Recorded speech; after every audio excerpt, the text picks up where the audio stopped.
ñu ngi leen di nuyu bu baax a baax di leen gërëm di leen sant di am mbégte jàkkaarloo yéen fii ci 24 médias alors tey ñaar fukki fan ak juróom ci weeru janvier 2024 jamono yi may àddu ngeen di teewlu ñaari waxtu ci bëccëg teg na fukki simili maanaam 14h10 ci Mbuur ak li ko wër. ñuy sant yàlla bu baax di julli ci yonent bu tedd bi Muhammad sallallahu alayhi wa sallam di nuyu bu baax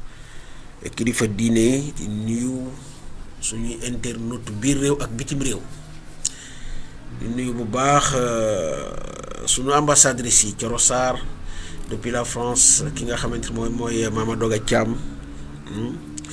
moom itam nekk ci diwaanu France fàttewuñu Ngenar Ñing Ousseynou Faye ñoom ñëpp nekk ci Amérique latine ñoom ñëpp ñu ngi leen di nuyu bu baax a baax alors di wax ni yàlla na jàmm yàgg ci réew mi c'est extrêmement important alors tey ci suñu jàkkaarloo dinañ fas yéene wax d'abord ci les échos de la CAN nga xamante ni le premier tour CAN bi jeex na donc tous les matchs de groupe jeex na. Maintenant on connaît ñi nga xamante ne ñoo qualifié pour les huitièmes de finale donc mu ñu gis nag vraiment de très belles empoignades ay chocs yu am solo en perspective dans ces huitièmes de finale puisque gis nañu un Nigeria Cameroun qui promet.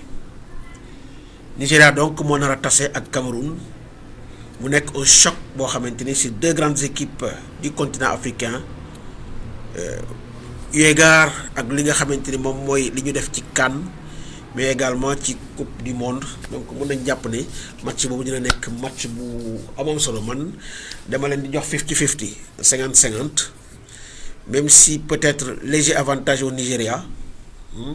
mais attention au Cameroun qui revient de loin avec sa qualification dans la douleur parce que ils se sont qualifiés dans la douleur nos chers Camerounais du continent. Alors donc ñoom ñoo war a jàkkaarloo ak Nigeria ci huitième de finale. Après on aura benn Angola Namibie aussi man dama leen di jox séddale ku ci nekk 50. Alors maintenant vainqueur u Nigeria Cameroun mooy tase ak vainqueur u Angola Namibie ci quart de finale yi. Alors beneen match bi mooy Cap-Vert Mauritanie boobu aussi vraiment c'est un match équilibré parce que ce sont pratiquement deux rescapés yoo xamante ne dañu créer surprise mais man dinaa jox léger avantage au Cap-Vert. Donc je donnerai un léger avantage au Cap-Vert mais toujours est-il que la Mauritanie peut faire la différence. Donc match boobu aussi dañ ko surveiller di leen wax ne bu fekkente ne vous êtes dans l'impossibilité de pouvoir suivre les matchs dans le petit écran ci télé bi. Alors 24 médias est là pour vous accompagner à travers notre chaîne YouTube. Nous diffusons les matchs donc en direct, commentés. Donc c'est pas les images, mais vous aurez au moins des commentaires avec toute l'ambiance du stade. Et là, nous vous invitons tout simplement à pouvoir suivre le reste des huitièmes de finale à travers notre chaîne YouTube 24 médias. Donc Cap-Vert, Mauritanie. Ensuite, Maroc, Afrique du Sud. Avantage au Maroc, bien entendu. Puisque ba léegi le Maroc bi ñu gis démb c'est un Maroc boo xamante ne wax dëgg yàlla c'est un Maroc qui peut faire mal surtout avec Sofiane Boufal ak ki nga xamante ni moom mooy Ounaïs. Ces deux attaquants ils sont très percutants ballon au pied wax dëgg yàlla ils font des misères à la défense. Donc moi je donnerai en tout cas un léger avantage l'avantage au Maroc. Face donc à l'Afrique du Sud. Alors le vainqueur de Cap-Vert Mauritanie moom mooy rencontrer le vainqueur Maroc Afrique du Sud en quart de finale.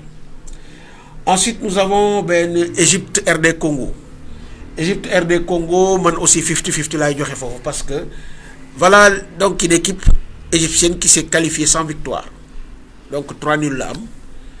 donc malgré tout l'Égypte s'est qualifiée donc Égypte RD Congo. Donc damay wax ne rek ku ci nekk mën nga en tout cas def différence. Ensuite il y a Guinée équatoriale Guinée Conakry Là, moi, je dis que la Guinée équatoriale part favorite. Donc, dans cette confrontation. Donc, Naby Keïta et ses amis, xam naa ne am ngeen bu baax a baax am ngeen bu baax a baax soxla parce que les Équato-Guinéens que j'ai vu jouer face à l'équipe hôte de cette CAN, oui, la Côte d'Ivoire, c'est une belle équipe, très collective, très teigneuse, très joueuse et très efficace avec donc ki nga xamante ne moom mooy seen capitaine bi, le vétéran de la CAN, mais qui reste le meilleur buteur de la CAN. Donc Naby Keïta ak suñu mbokk waa Guinée yooyu am ngeen soxla ak waa Guinée équatoriale. Donc c'est un choc entre Guinéens. Donc on va les observer pour voir dégg nga maam fii waa nent di mujjee ki gëtam. Donc le vainqueur Égypte RD Congo mooy rencontrer le vainqueur Guinée équatoriale Guinée Conakry donc en quart de finale.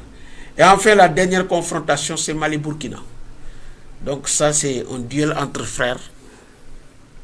maliens et burkinabé. Donc man aussi foofu damay joxe 50-50. Chaque équipe donc peut faire la différence par rapport à l'autre. Donc voilà. Et ensuite le Sénégal qui rencontre la Côte d'Ivoire. Et ça c'est le lundi. Moi je dis que vraiment c'est là le match qu'il ne nous fallait pas. En tout cas pas à ce stade de la compétition. Parce que li tax ma wax ko mooy les Sénégalais doivent oublier tout ce qui s'est passé. Le premier tour carton plein bu ñu def nañ ko fàtte teg ko fële. Parce que nous risquons d'avoir une Côte d'Ivoire qui a été blessée. Vous voyez cette année les images de l'humiliation des joueurs par les supporters au moment où ils entraient dans leur vestiaire bi match bi jeexee amul saaga bu ñu leen saagawul. Donc c'est une équipe qui a été meurtrie dans sa propre chair. Et je sais que genre équipe yooyu surtout que ngay organiser CAN, il y a toujours un sursaut d'orgueil. Te loolu ça peut faire mouche, d'autant plus qu'ils ont le public avec eux, mais aussi Côte d'Ivoire du équipe bu bonne. Le problème c'est que tout simplement ils avaient en face d'eux une très bonne équipe équato-guinéenne. Donc ku yaakaar ni Côte d'Ivoire dafa baaxul que Sénégal dafay ñëw facilement jaar ci kawam, je pense qu'il faut enlever loolu moom nañ ko dindi ci suñu xel. Ce sera un match derby bu serré boo xamante ni donc alors lu ne mën na ci xew. Alors je pense que la meilleure attitude pour le Sénégal c'est de faire table rase de tout ce qui s'est passé te fas yéene nag jàkkaarloo ak la Côte d'Ivoire nga xamante ne daana xeex ba fu xeex yem. Donc je pense que les poulains de Aliou Cissé sont avertis et que véritablement ils tiendront compte de cet aspect que je viens de dire, que l'éléphant a été blessé certes mais il n'est pas mort. La Côte d'Ivoire reste toujours la Côte d'Ivoire et c'est une grande équipe et les grandes équipes ne meurent jamais. Le Cameroun est là. Donc il va falloir que nous fassions beaucoup attention à la Côte d'Ivoire et que véritablement nous sommes dans la meilleure posture pour mener aborder ce match dans toute la sérénité. Mais je reste convaincu que la pression sera beaucoup plus du côté ivoirien que du côté sénégalais. Même si nous sommes l'équipe championne en titre, qu'on est là pour défendre un titre, mais compte tenu de tout ce qui s'est passé, avec toutes les émotions que la Côte d'Ivoire a traversées, dama gëm ne la pression sera beaucoup plus du côté ivoirien. Et ça, c'est un atout majeur que les Sénégalais doivent en tout cas dañ ci war a sukkandiku pour faire la différence donc en face donc de la Côte d'Ivoire. Donc loolu daal laa ci bëggoon a xam. Alors il faut dire que maintenant l'entraîneur Grasset, donc il a présenté sa démission. Donc entraîneur de Côte d'Ivoire bi il a démissionné. Donc ñu nommé par intérim Emers Faye bu pare jël ki nga xamante ni moom mooy le consultant de Canal là bi nekk ci soir de CAN. Donc moom moo nekk son adjoint maa ngi fàtte tour bi si vous avez le nom vous me le passez en commentaire. Donc c'est lui qui c'est je pense que su ma jumul c'est l'entraîneur de U17 ivoirien. Donc moom moo nekk en tout cas son son bras droit. Donc voilà comment ça se présente. Mais du moom rek comme entraîneur Grasset moom moo donc ñàkk place am parce que l'entraîneur de l'Algérie également Belmadi moom aussi il a été viré. Je pense que aussi Tom Saintfiet entraîneur au Gambie bi aussi je pense qu'il a jeté l'éponge. Donc c'est pour dire que CAN bi dina bëri ay victimes yu bare. Il y aura des victimes, donc compte tenu vraiment des surprises, parce que la plupart des grandes équipes dans cette CAN dañu am ay difficultés. Donc dañu am ay difficultés yu mag a mag. Donc voilà li nga xamante ne moom la ñu bëggoon wax ci CAN bi. Donc pour dire que alors le départ est lancé pour donc le départ est lancé pour les huitièmes de finale. Donc ñuy ñaanal bu baax a baax sunu gaynde yi pour que étape Côte d'Ivoire bi vraiment ñu dépasser ko. Mais comme je l'ai dit rek nañu fàttali xew la CAN vient de commencer réellement pour le Sénégal. CAN bi mu ngi door a démarrer bu baax a baax. Doudou Ndiaye maa ngi lay nuyu bu baax a baax. maa ngi lay nuyu voilà di nuyu aussi ñëpp ñi nga xamante ni ils sont sur ce direct di ñu topp voilà donc voilà. Alors maintenant bu loolu passé on va rapidement parler de ce qui s'est passé au audience au palais bi. Donc question bu ñuy poser mooy est-ce que vraiment audience au palais bi ça avait sa raison d'être, parce que déjà suite à cette audience le palais a sorti un communiqué que je vais vous lire. Donc en réponse à la requête qui lui a été adressée le 15 janvier 2024, le président de la République a reçu ce mercredi 24 janvier 2024 une délégation représentant le collectif dit de la quarantaine de candidats au dossier de parrainage invalidé. Le chef de l'État a salué la démarche républicaine des requérants et recueilli les préoccupations des représentants du collectif, tout en rappelant notamment que le Conseil constitutionnel, par sa décision numéro 2/E/2024 du 20 janvier 2024, a déjà proclamé la liste définitive des candidats admis à se présenter à l'élection présidentielle du 25 février 2024. Le président de la République, garant du fonctionnement normal des institutions, a également précisé aux participants que c'est la Constitution,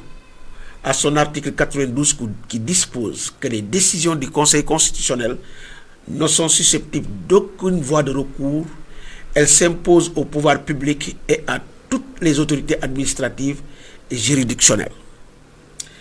Dès lors, le président de la République, toujours ouvert au dialogue sur toutes les questions qui rythment la vie nationale, a réaffirmé aux membres du collectif et aux autres acteurs politiques l'importance du déroulement de la campagne électorale et du scrutin présidentiel du 25 février 2024 dans la paix et la sérénité afin de consolider notre démocratie exemplaire. Donc voilà, c'est fait à Dakar le 24 janvier 2024. Voilà la réponse, donc le communiqué sorti par le palais après audience bi nga xamante ne collectif man est-ce que je me dis que ça est-ce que collectif le Sénégal neex nag parce que bi ma gisee image bi quand j'ai vu l'image donc de ñi nga xamante ne ñoom ñoo demoon ca palais ba mais ci yàlla le Sénégal bi ma xoolee image bi bu baax a baax waaye ñu ngi doon ngeen di gis ba dama doon rey quoi, parce que j'ai essayé de regarder les visages pour voir en réalité fii kan moo fi opposant, parce que fii boo fi génnee Cheikh Bamba Dièye en réalité le reste ils n'ont jamais été loin du palais mosuñu sori le président de la République, mosuñu sori la mouvance présidentielle, parce que c'est le porte-parole du jour ki nga xamante ne moom moo def la déclaration en français di sama doom Baye Aliou Sarr, ancien ministre du tourisme mais kooku il est comptable à 100% du bilan du président Macky Sall. Cheikh Tidiane Gadio kañ la fa jógee et cetera. Donc moi je dis que gis naa ci sama copain Guèye l'homme de Thiès mu ngi ca ginnaaw borom lu weex la ne ca ginnaaw ci sama gars yi donc moi je pense que Cheikh Bamba Dièye bu ma doon moom du ma dem ci lii parce que vous savez pourquoi Cheikh Bamba Dièye bu ngeen rappelé wu ci dialogue national bi jël na fa parole def fa un discours vraiment que beaucoup de Sénégalais ont apprécié en tout cas man bokk j'ai apprécié mu poser en tout cas de ay mbir yu pertinente foofu surtout la question des prisonniers politiques mu poser ko devant le président ne ko pour une décrispation am dans le pays il va falloir que ñooñu ñëpp ñu élargir leen ñu dem ñibbi ci seen kër yi depuis lors du benn jéego boo xamante ne def nañ ko pour bàyyi xale yi ñu génn su ma doon moom comme la ma posé woon dara évolué wu ci lan laa fay wuti ci d'autant plus que li mu joxe dans son compte rendu pratiquement loolu bokk na ci parce que bu ñu demee bay wax ne les prisonniers politiques alors que celui ki nga xamante ne moom lañ doon jàkkaarloo di waxtaan il a toujours nié l'existence de prisonniers politiques au Sénégal président Macky Sall à chaque fois dans toutes ses sorties pratiquement dégg ngeen ko saa yu waxee day wax ne y a pas de prisonniers politiques à ce que je sache dans ce pays donc il continue de nier qu'il n'y a pas de prisonniers politiques dans ce pays alors que ñun ñëpp xam nañ ne ñi ñu jàpp ñëpp c'est sur des faits politiques lañ leen jàppee la plupart ñu si bëri jël leen teg ay chefs d'accusation seen kaw bu ñu la jàppee 11 mois 6 mois 8 mois xëy na la demal ñibbi defoo dara bari nañ fi Diop Taïf duñ ko def góor googu nga xamante ne ndeysaan non seulement dañ ko jàq mais dañu dem raser fi nga xamante ne fa la doon liggéey damaa fàtte tur bi si vous avez le nom vous pouvez le passer en commentaire donc loolu yëpp nekk ay mbir yoo xamante ne moom dem na poser ko fa y a aucune évolution significative parce que bañ ko fa waxee ci dialogue national bi pour au moins promouvoir la décrispation dans l'espace politique pour que réew mi am ab dal on aurait dû quand même laisser tous ces jeunes là ñu ñibbi ci seen kër yi parce que c'est des familles meurtries te loolu yëpp dafa bokk ci li nga xamante ni du tax réew mi am dal xol yi daal di wàcc donc su ma doon moom du ma dem fi nga xamante ni moom mooy en tout cas donc fi nga xamante ne moom mooy palais pour di waxtaan sax ci quoi que ce soit c'est le processus électoral d'autant plus que le communiqué du palais wone na ne ñoom il n'avait aucune raison d'aller donc voir le président parce que lui il n'a pas les cartes en main conseil constitutionnel lépp loo xamante ne xes na ko wax donc amatul benn voie de recours donc c'est clair donc c'est une décision qui s'impose à tout le monde donc moi je connaissant cela parce que ñoom ñëpp ay kàngam lañu ay borom xel lañ ay politiciens lañu xamoon nañ ne li conseil constitutionnel joxe mais amatul possibilité di ko wëlbati en tout cas jiitu réew mi amul cette possibilité donc li ma waxoon man je reste sur ma faim parce que moi je me suis dit que si l'essentiel parce que li dem nag bokkul ak ñi ñu doon xaar ñu dem dañ ko wax te dee ñi ñu doon gis dans ce collectif mooy ñoom Aminata Touré ñoom Aly Ngouille Ndiaye ñoom Bara Dolly et cetera donc ñooñu alors que ñoom kenn ci ñoom taxawul fii donc man je dis que bu fekkoonte ni ñooñu dem nañ jàpp naa ne leneen mooy xew lu dul lii donc leneen mooy xew donc je reste convaincu que li ma waxoon ne li laxasu ci ginnaaw ba léegi waxuñ ñu ko ñàkk a jekk bi ma waxoon ci ñoom ba léegi je reste sur ma faim donc on va écouter dañuy déglu avec vous ensemble ñu ànd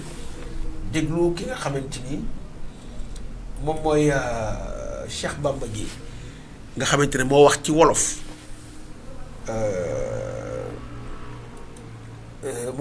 gannaaw Alioune Sarr bi mu waxee ci français moom mu def le compte rendu de l'audience du palais alors on va aller ensemble donc écouter li nga xamante ni moom mooy Alioune Sarr àcc gi dem. nga dikkaat ci li nga xamante ne moom moo waral tey defal ñu benn Cheikh Bamba Dièye plutôt li nga xamante ne mooy seen daje président de la République. dama bëggoon d'abord rappeler ni lettre bi waral audience bi dañ koo def ci jamono yi nga xamee ni conseil constitutionnel jëlugul woon décision définitive yi te bu ngeen seetloo ni jamono yooyu en même temps que ñu adressé lettre bi président de la république adressé nañ ko yenn kàngami société civile bi dem nañu sax ba Union européenne ñu yóbbu fa lettre boobu bu doon suñu sago waroon nañu mën a gisanteeg moom lu jiitu tey jii mais loolee la yàlla dogal ñu xamale ni dañoo fi nekk ci turu 49 candidats yoo xamee ni dañoo jàpp ni dañ leen tooñ ci lii nga xamee ni moo di parrainage bi constat yi ñëpp def te sénégalais yëpp d'accord si moo di que ni tey nii ci xayma lu toll ci 1 million d'électeurs ci lu wér wax nañu ni nekkuñu ci fichier bi kon kuy dem élection présidentielle waroo mën a nangu 1 million d'électeurs réer tax 1 million d'électeurs fal na président de la république wala yóbbu na ko deuxième tour muy benn ñaareel ba aussi ñu constaté ñun ni suñu ay candidats yi nga xam ne ñu ne ñoom ñoo bokk kuréel bi te muy kuréel bu diversifié ndax ba ci tey am na candidat yoo xamee ni jàll nañu ñu ngi ànd ak ñun parce que dañoo jàpp ni lii ñuy def lu wér la lu dëpp lu méngoog yoon la may fàttali ni rek ni état de droit ak démocratie dafay laaj loi yi dëppoo ak àq ak yelleefi doomu aadama yi ba loolu moo tax fii ñu toll tey jii yanu na maanaa ay citoyens di ay acteurs politiques yoo xamee ni dañoo jàpp ni dañoo fowee seeni ay droit ñu fésal ko ba réew mi yëpp yëg ko ku mën a dem ci société civile ak ñeneen di wax ak ñoom kon war ngaa am sañ-sañu bu président de la république nangoo nga toog waxtaan ak moom jox nañ ko nag justification yi nga xamee ni mooy soubassement wu lii nga xamee ni moo ñu naqar ak spoliation bi nga xamee ni spolié nañ ko suñu parrainage bi loolu weesoo jàpp nañ ni ak moom ni kat am nañu noppam te ubbeeku na ci li nga xamee ni moom la ñu waroon a wax ak waroon ko def may fàttali ni dañoo am mandat ñun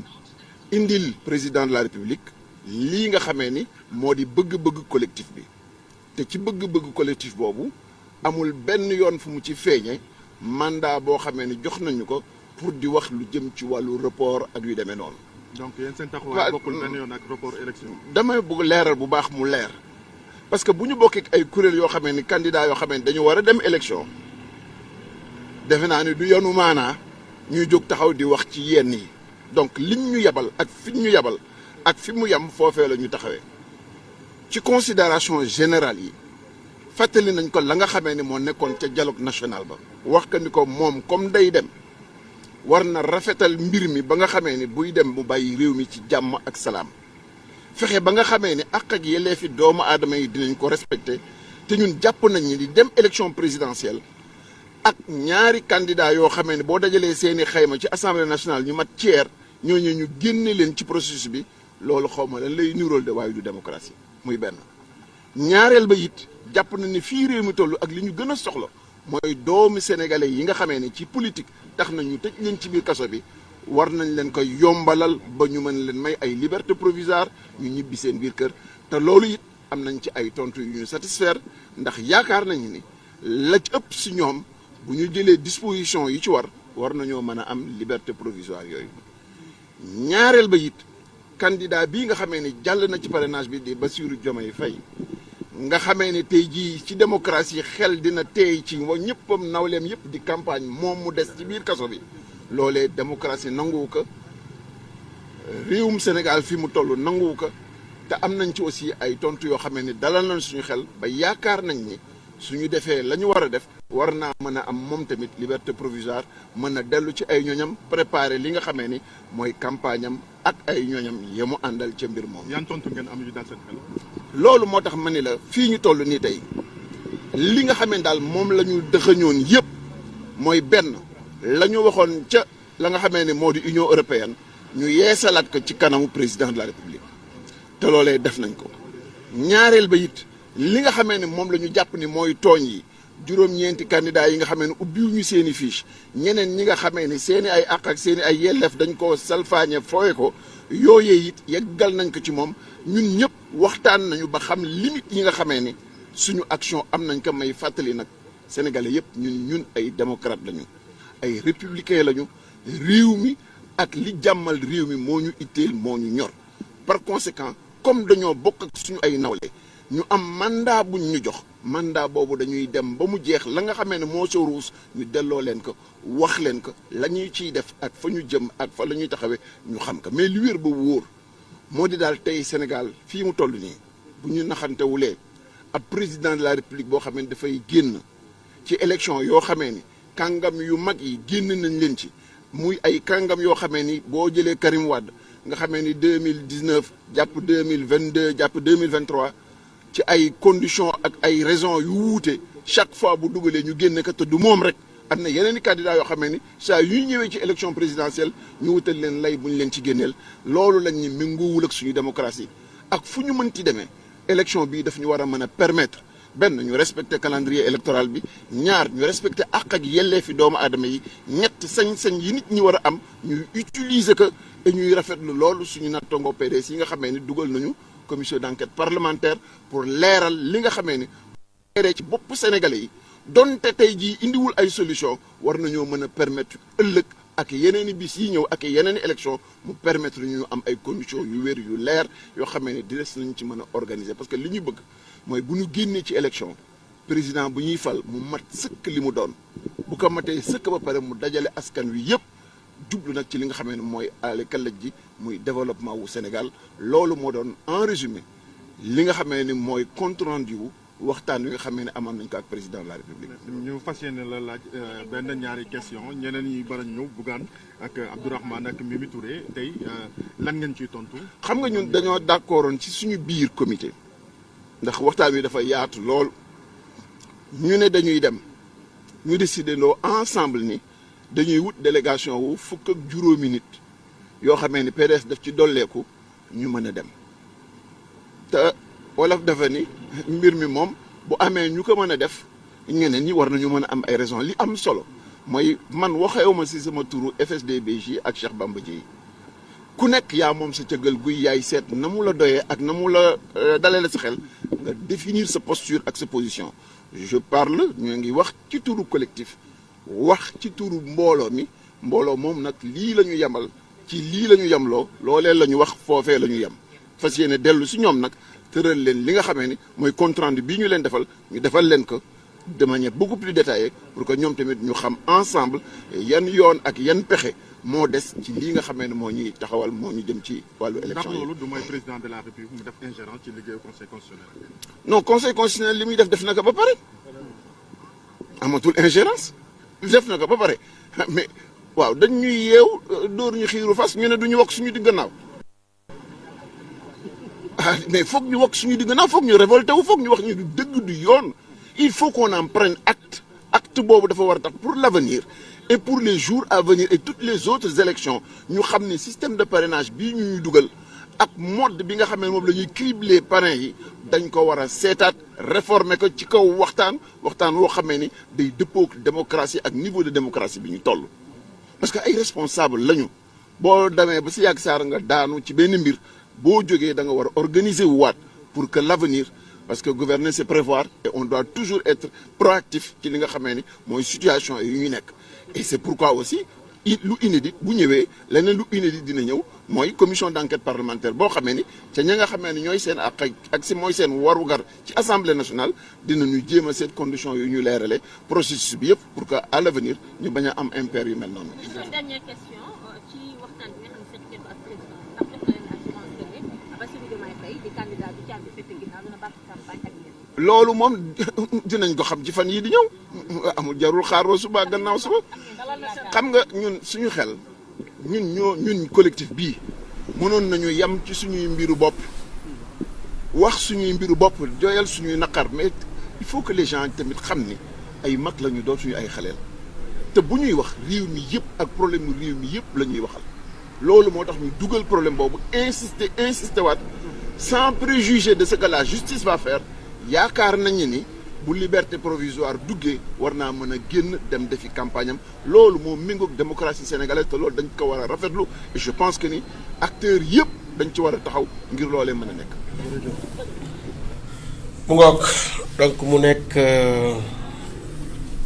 ki nga xamante ne moom mooy Cheikh Bamba Dièye doon def le compte rendu de l'audience que le chef de l'État a accordée donc au recalé du parrainage donc moom liñ ci mën a wax mooy béywee na mbuus gis nga les questions donc yi nga xamante ne posé na ko dans ce compte rendu muy donc mbiru parrainage bi et cetera et tout moi je pense que ki koy réglé c'est le nouveau président bi falu au soir du 25 février 2024 c'est loolu mooy dëgg parce que béy wee na mbuus xam nga bu ñu waxantee dëgg les politiciens ont prêté le flanc au moment où certains ñu ngi doon xeex sur le terrain pour que lii yëpp bu mu am na ñoo xamante ne ils étaient dans leur petit coin yaakaar espérant que yar bi du leen dal loolu mooy dëgg. Vous prenez le cas du PDS. Qu'est-ce que le PDS a fait depuis bu ñu wàccee ba léegi pour que ces questions sur le parrainage ces questions yi nga xamante ne dafa laal actuellement ñii nga xamante ne lañ jàpp ne ils ont été lésés qu'est-ce que le PDS a fait? Mais absolument rien, au contraire ñoom ils ont soufflé le chaud et le froid su leen arrangé ils se rapprochent de l'opposition bu ñu amee li ñuy am ba pare dem sottil ko ñi nga xamante ne moom mooy la mouvance présidentielle looloo am. Regardez ce qui s'est passé à l'Assemblée nationale. Et vous pensez qu'aujourd'hui, même dans ce collectif-là, Mimi Touré dina toog à la même table que le PDS ak niñ ko xeexee yëpp foofu fexe ba génne ko Assemblée nationale. Moi je pense que c'est ce collectif-là c'est une vraie tour de Babel parce que ñi ko composé en fait duñu jaaru taal donc loolu mooy la vérité donc man dama jàpp ne ni comment il s'appelle encore kii naan wëñ baa nga bañ a ca mbañaxaan ba. Donc mbir mi c'était en amont mais au stade où sont les choses je pense que cette audience-là n'avait même pas sa raison d'être d'autant plus que le président n'a plus les cartes en main. Le Conseil constitutionnel reste de joxe sa décision et cette décision-là va s'imposer à tous les acteurs politiques. Donc li nga xamante ni moom moo leen métti je pense que c'est le prochain président moom mooy am la plénitude de pouvoir en tout cas se pencher sur ces questions pour ñu indi ci ay solutions donc loolu mooy la vérité mais pour actuellement li xew mooy ñoom li ñu war a def mooy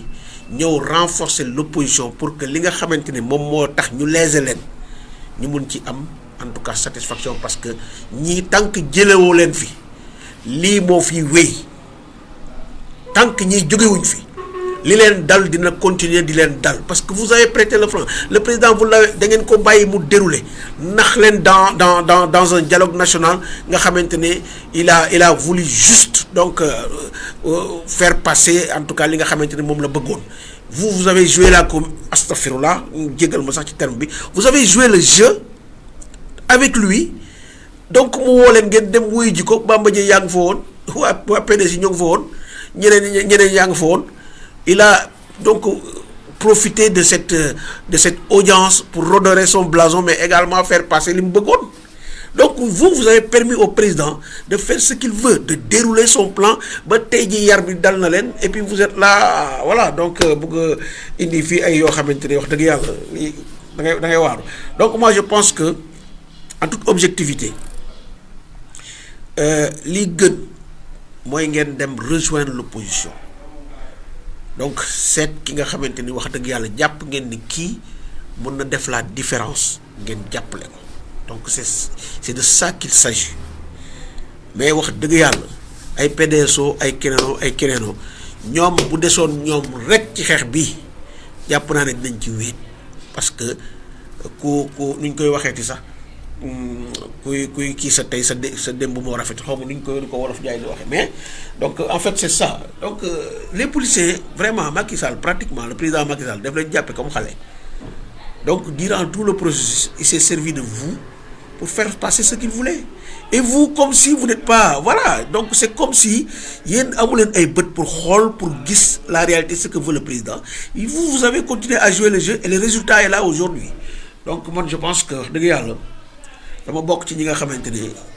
dañu gëm ne cette audience là n'avait pas sa raison d'être donc audience boobu moom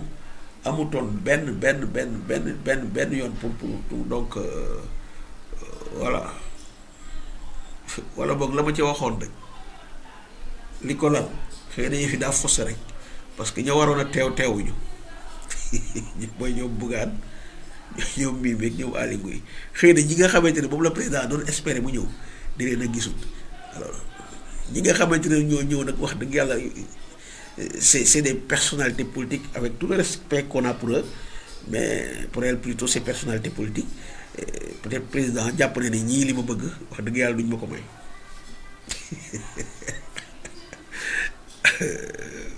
ci doomu Sénégal da ngay ree ba tas quoi ce pays là est doux de ku ñag yi waxee ce pays là c'est vraiment doux donc voilà mais en attendant je pense que yëpp solo fi mu toll nii mooy ñu jëli carte yi nañu jëli carte yi vous avez parlé de 1 million d'électeurs yoo xamante ne ñu ngi réer xamuñu fu ñu ne loolu yëpp c'est des questions yoo xamante ne bu fekkoon ni vraiment vous avez fait un dialogue digne de son nom ces questions-là allaient être réglées parce que le fichier c'était ça là donc la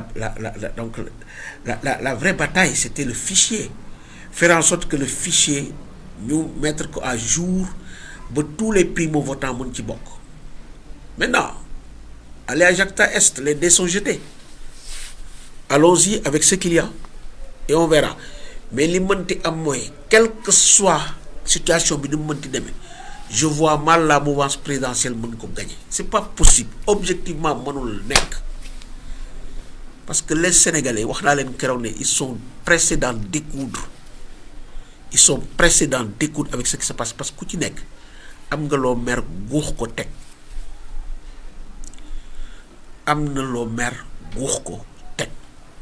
te loolu nag li koy faj mooy fexe ba xale yi dem jëli seeni carte il faut inciter les gens sensibiliser les jeunes à aller récupérer leur carte wax leen ndaw ñi ñu dem jëli seeni carte parce que nag balaa nga leen naam mais danga fay ne Coro ñu ngi lay nuyu baax Coro Sarr Touré Habib donc ñu ngi leen di ñoom ñëpp ñu ngi leen di nuyu alors ñu ngi nuyu ñëpp Coro donc je disais que vraiment fi mu toll nii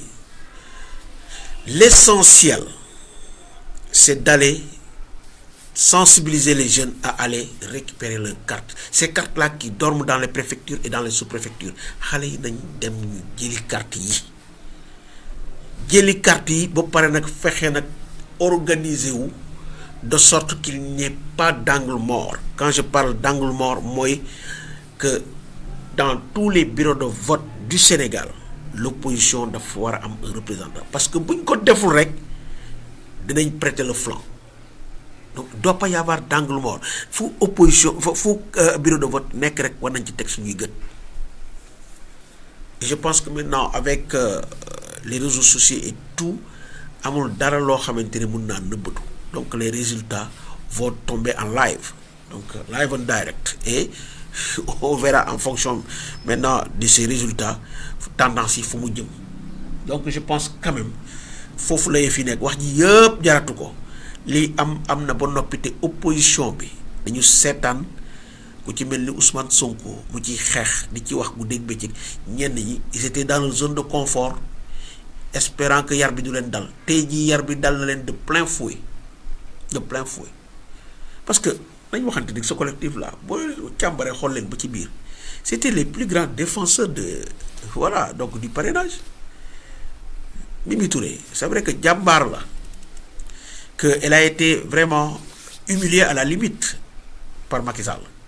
te loolu neexul kenn mais en 2019 remontez un peu l'histoire et vous verrez sa posture c'est que politiquement mooy li mu doon rek Aly Ngouille Ndiaye pareil ay Bara Dolly moom du ma wax ay mbiram parce que Bara Dolly moom wax dëgg yàlla nit gërëm doomu aadama sant doomu aadama yàlla sunu bopp borom ci boppam moo ko santaane parce que Ousmane Sonko Bara Dolly bu nekkee député dëgg yàlla Ousmane Sonko def ci jouer rôle bu mag a mag a mag mais loolu nangu ko yàqul ci sa mbaax dara wàññiwul ci sa mbaax dara parce que loo waroon doon la sunu borom jaarale ko ci moom looluy dëgg parce que wërsëgu jàmbur kenn mënu ko fànq yàlla lu mu dogal ci jiw doomu aadama da koy doon mais bu ko jaaralee ci kenn nag da nga ko sant parce que ku santul doomu aadama doo sant yàlla mais tey jii moom Babacar Diop maire de Thiès koo ci wax Ousmane Sonko rek bu bëgg a dugg ci suuf si te loolu baaxul ça c'est pas bon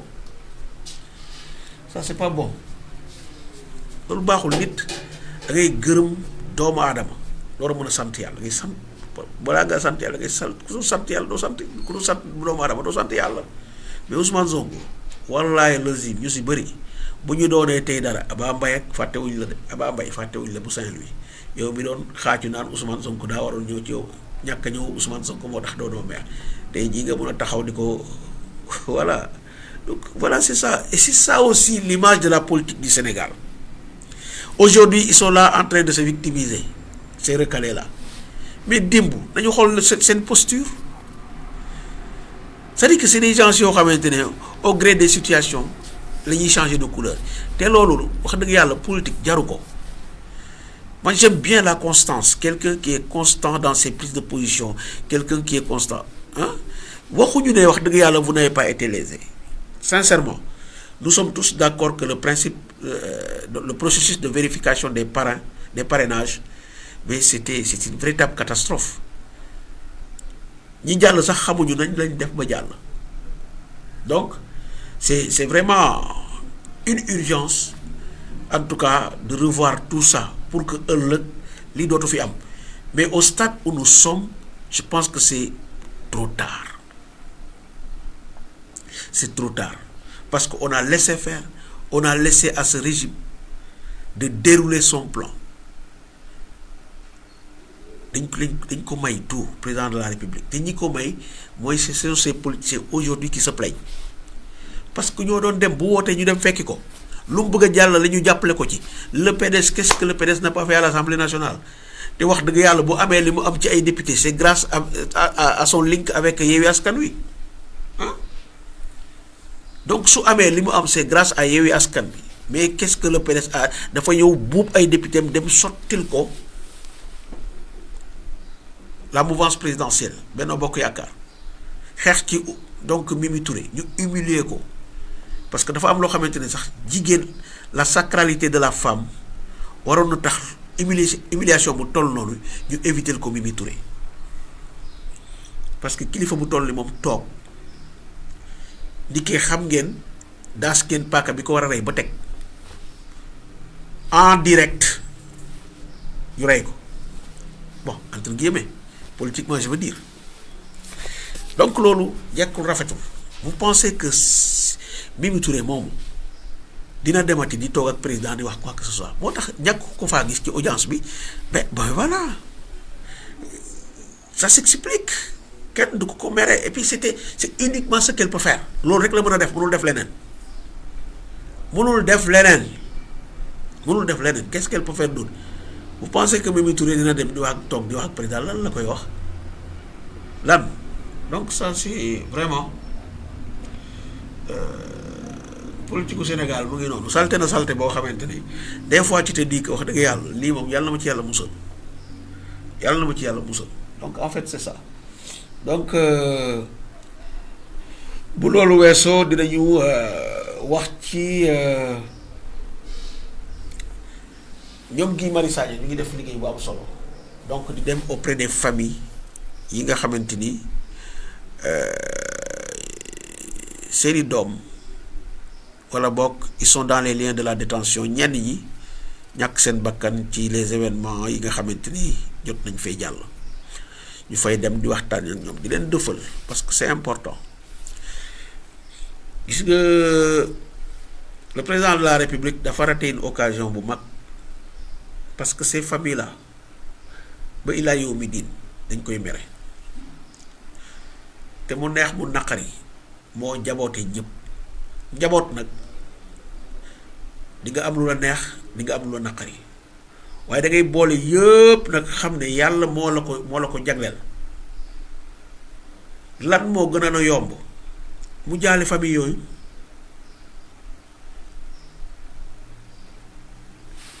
un petit mot rek mën na tax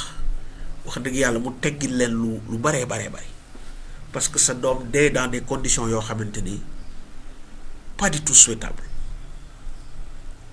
dóor la bal nga daanu ki la waroon dëfal seetaan la faalewu la ba léegi ngaangul wax ci l'enquête piétine parce que 2021 ba tey jii ils sont combien ces victimes qui sont sous terre te ba léegi de façon officielle amul lenn loo xamante ni wane na ne lii moo leen faat kii moo leen faat ñi leen faat nii la yoon fas yéene def ak ñoom rien c'est le silence radio aux grandes dames des familles qui attendent toujours pour faire le deuil donc de leur en tout cas de leurs parents loolu aussi rafetul et je vois que ñoom Guy Marius Sagna ñu ngi wër di sillonner le pays à la rencontre de ces familles di waxtaan ak ñoom di leen dëfal et ça c'est extrêmement important et je pense que dinañ déglu l'étape de Ziguinchor avec le témoignage de la sœur de Ousmane Sonko donc dañ ci dem déglu ko ensuite on revient daal di yëkkati li nga xamante ni moom mooy jataay bi. nga dikkaat ci li nga xamante ne moom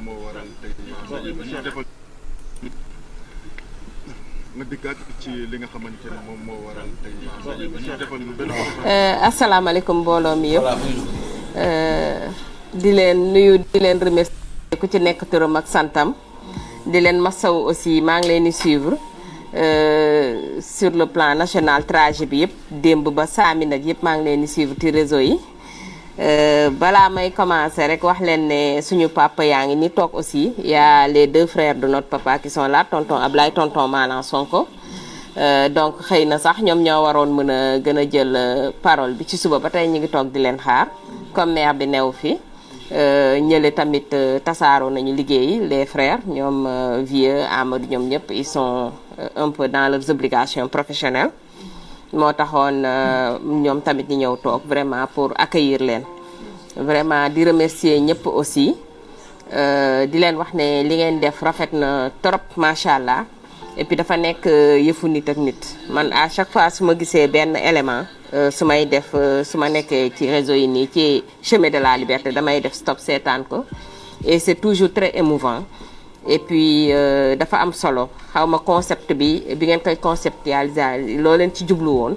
mais vraiment je pense que dara ëppul solo lii parce que man à chaque fois su ma toogee di xool li may ressentir rek damay xalaat ñi ñàkk seen doom ak ñi ñàkk seen jëkkër ak ñi nga xam ne tamit seen doom yi ak seen jëkkër yi comme ñun suñu ñu amee ku nekk prison ñoom it seeni bos mi ngi prison ma xam ne métti na ba fu métti yam donc su loolu amee nga xam ne ñun mënuñu ci dara ndax ki yor bantam di dóor mi ngi dóoree te nanguwut a bàyyi je pense que la moindre des choses mooy entre ñun ñu jéem a soutenirante ku nekk xool keneen ka na mu def ku nekk jéem a xool ba xam voilà parce que ni ñuy wax yenn saay ne nit mën na ñëw juste rek def la nii rek mu soulager la ci façon ba nga xam ne xëy na xamu ko woon te wéet da yomb te wéet bi gën a métti mooy wéetaayu xol te dafa dab ñu bari ci xeex bi ñu nekk vraiment ñun yàgg nañu comme ni ko gii waxee depuis lycée nekk ci ay xeexantu man léegi xeexantu laa ko tuddee boobu dañ tegoon suñu bopp révolutionnaire di grève fii tasaare lycée Niabo tasaare université ñi dàquñu ñu ñëw ENDSS di fa def suñuy manière mais loolu yëpp après da ngay sentir ne léegi presque xeexantu la woon parce que lii ñu dund nii man damay toog di xool 10 ans yi ñuy wax nii liñ ci dund ñun ñëpp kenn préparé wu ko biñ ciy dugg dañ ne woon dañuy créer parti dañuy lii mais kenn mënul woon xalaat ceeru lii ñu dund ne dinañ ko dund ku ko xalaatoon ne lii wala nga xam ñu wan la ko benn image bu ndaw di nga xoolaat tuuti mais alhamdulilah xëy na jeexagul yàlla rek a xam mais li ñu traversé je pense que dootuñu dundaat li nu mel ci métit alhamdulilah. dama wax leen ne li ñuy wax sànq moom laay wax li gën a am solo mooy le 25 ñi nañ fi jóge loolu moo gën a am solo ak nuñ ko mën a defee ku ci nekk na nga naam say dàll préparer campagne li xale yi di wax naan campagne ba campagne fu dara nekkul nañu campagne jëlee fi ñii waaw système bi na fi jóge Pastef toog loolu rek mooy solo si leneen du solo quel que soit celui qui porte le combat qui porte actuellement la candidature quel que soit ci kan lañ koy porter l'essentiel yàlla moom mooy seet ay mbiram nu mu ko neexee mu tegee ko noonu te su fekkente ne da nga nekk jaam da ngay nangu dogal na système bi jóge fii ndax système bi dafa ànd ak seytaane ñun ñu ànd ak yàlla donc dafay nekk combat boo xam ne spirituel daf ñu dépassé c'est le combat du bien contre le mal naka ku nekk def combat ñu jëm fee jëlee nii man waxuma sax ku nekk kaso ba kooku yaa ngi ci jàmm ndax mën nañ la gis mën nañ la dégg te yaa ngi nooyi mais su ma xalaatee ñu tëdd encore une fois ci biir suuf si rek dama naan nañu jug xeex lu ñu mën parce que ay xale yu ndaw lañ seen yaay ku jur xam nga ko seen yaay ñi ngi toog seen xol di métti ñenn ñi bàyyi nañu soxna seen xol yaa ngi métti loolu yëpp suñ ko xoolee rek xam na ne kenn amul droit bàyyi ci instant bi ñu toll nii ko ci nekk li nga war a def li nga doon def da nga koy redoubler les amputés sont là ñu bëri seen i cër manqué na ay xale yu ndaw ay ñoo xam ne ñi ngi yoroon seen jaboot ñi ngi toog te ñun ñiy des un peu xëy na xaw leen tane parce que ku ci nekk yaa ngi ci ay tolof-tolof mënaluñu leen lu bëri parce que ñun ñëpp dañ ñoo nëq dañ ñoo étouffé donc fu mu toll nii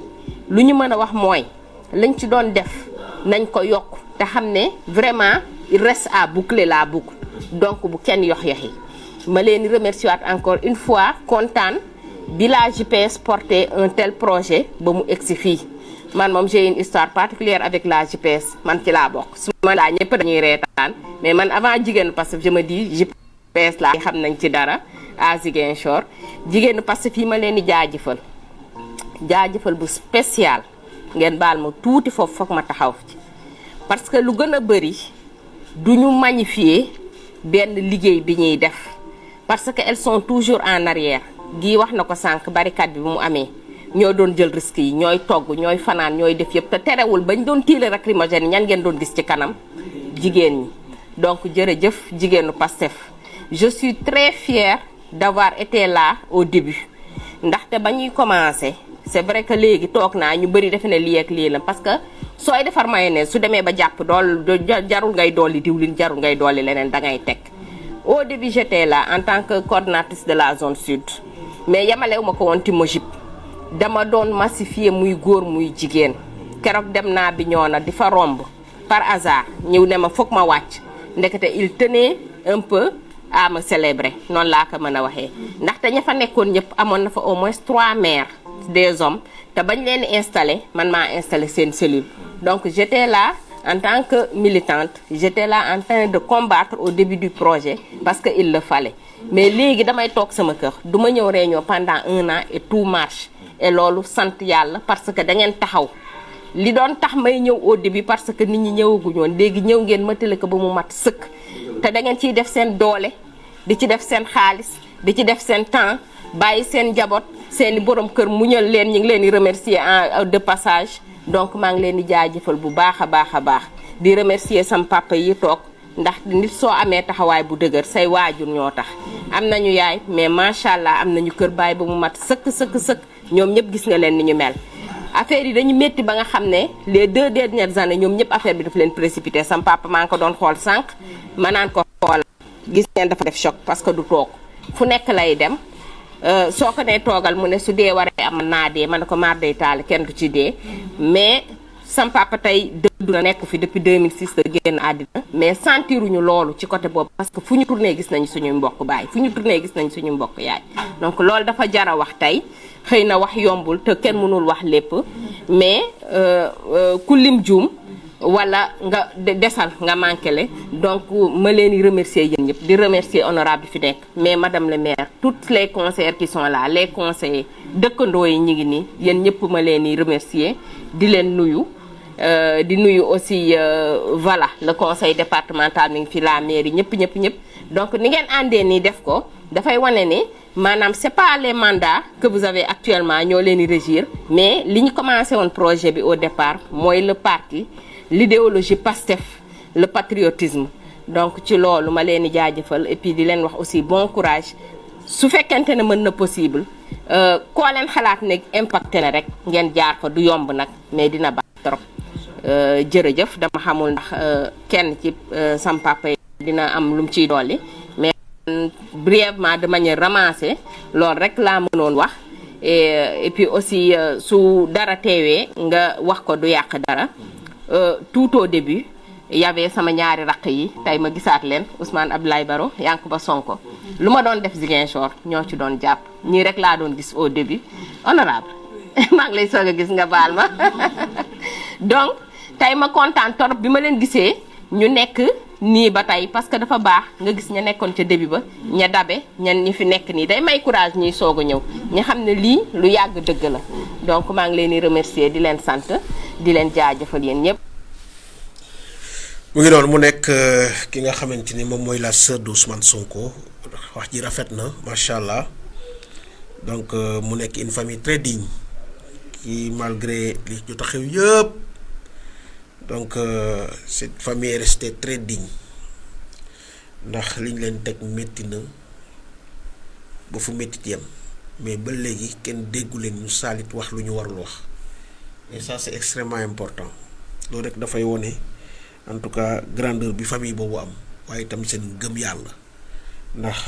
liñ leen teg gis na métti na Ousmane Sonko liñ ko teg ci diggante 2021 ba jonn tey jii ku jàpp ne wax dëgg yàlla méttiwul man je vais naa poser la question ban valeur nga jox un être humain. Alors mu am une information bu ñu dab léegi chambre d'accusation dafa rejeter donc l'appel du procureur confirmer donc ba pare confirmer le refus du juge d'instruction bi nga xamante ne procureur daf doon sàkku mu décerner un mandat de dépôt contre le journaliste Pape Sané de Walfadjri donc loolu dañ ciy sant yàlla bu baax parce que procureur bari na ñu ko fi def ñoo xamante ne parce que def na ko le Sané la Sané bi jiite Y'en a marre parce que moom moo def appel ba fexe ba ñu denc ko ba léegi prison donc loolu yëpp nekk na ay mbir yoo xamante ne wax dëgg yàlla war nañ cee mën a génn donc vraiment ñu amorcer une décrispation mën a dem dans des élections yoo xamante ne wax dëgg yàlla yenn détails yëpp danañ ko régler en amont avant ñuy dem donc di voter ji je pense que vraiment dañuy bravo à la chambre d'accusation ci loolu nga xamante ne parce que Pape Sané li mu def li mu wax wax dëgg yàlla jarul di ko jàpp donc je le dis ñuy saluer aussi la libération du collègue Mansour Cissé fii ci Mbour parce que aussi la place des enseignants c'est pas la prison mais c'est plutôt dans les salles de classe liñ ko doon toppee wax dëgg yàlla xel nanguwul ñu mun ko cay jàpp di ko yóbbu prison parce que des événements qui sont sonkorisés ça c'est la chose la mieux partagée dans ce pays parce que aussi je pense que c'est une forme de lutte boo xamante ni les jeunes l'ont adopté et je pense que moo gën wàcc ci mbedd bi di sànnee xeer donc dem dans un événement chanter seen leader je pense pas lu fi jar di fi yóbbu nit prison jaru ko fi loolu moom buñ ko bëggee bañ dina métti ñoom te nag li dara xew ci élection yi campagne électorale bi ku ko fekkewul rek fekke nga ma campagne bi dina mel ni mbàccum gerte ay bi campagne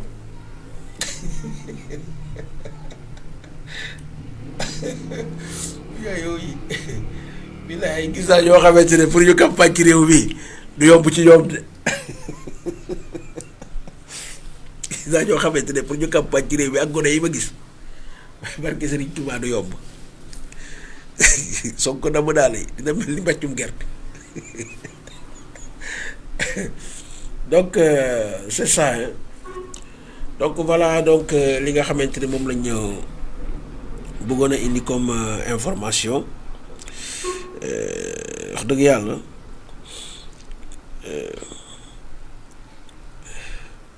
donc il y a aussi un autre ki ñuy wax ci Ernest moom aussi donc tëdd na 8 mois donc biñ ko jugé donc il a écopé de 6 mois ferme, il retrouve sa liberté dès ce soir kooku aussi dëgg yàlla dañ koy rafetlu bu baax. Donc il faut laisser ces jeunes là rentrer donc nañu bàyyi xale yi ñu ñibbi donc ci Ernest Dieng donc moom aussi il sera libre dès ce soir parce qu'il a déjà purgé sa peine, def na 8 mois ñu condamné ko à 6 donc alors donc la peine a été déjà purgée loolu aussi dañ ci sant bu baax. Voilà donc li ñu amoon comme info suñu xel dem nag ci ñi nga xamante ne moom mooy ñoom Nit Dof ñoom Cheikh Oumar Diagne donc ñëpp ñi nga xamante ne ñu ngi des dans ces prisons là fàttewuñu leen donc nous avons vraiment ils ont notre soutien. Voilà, c'est ça quoi. Alors donc ñu leen di sant bu baax nag fas yéene tëjee li nga xamante ni moom mooy live bi ak sunu coup de cœur coup de cœur bi moom bii la quoi coup de cœur bi bii la quoi coup de cœur bi bii lay doon quoi ayca ñu dem. Sererangeno ambo yingumno me anindamta Basiru Diomaye ngojo joma jojo denombo kutanlengo sererangeno ayambo yingumno me anindamta Basiru Diomaye ngojo joma jojo denombo kutanlengo jare ingasrel jare nyohorer jare imbenbele pogen yerno serer jangi kartalaret medongan kina Diomaye ngojo joma jojo denombo kutanlengo sererangeno ambo yingumno me anindamta Basiru Diomaye ngojo joma jojo denombo kutanlengo sererangeno ayambo yingumno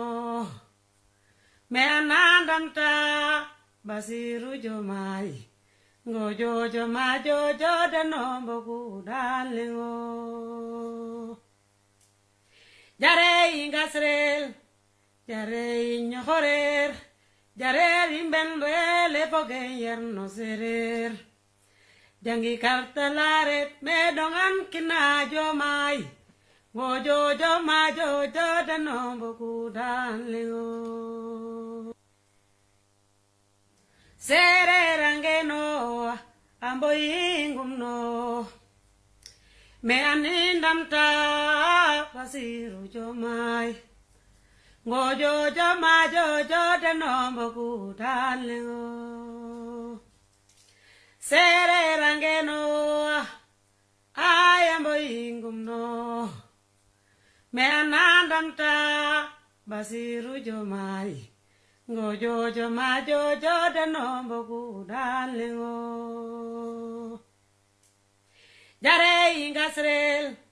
jare nyohorer jare imbenbele pogen yerno serer jangi kartalaret medongan kina Diomaye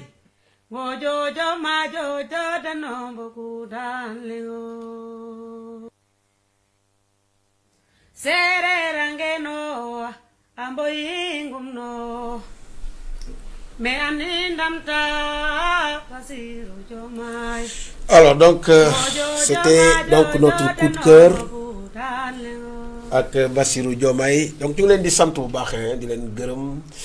di leen wax ay ca gaay ba beneen yoon kontaan nañu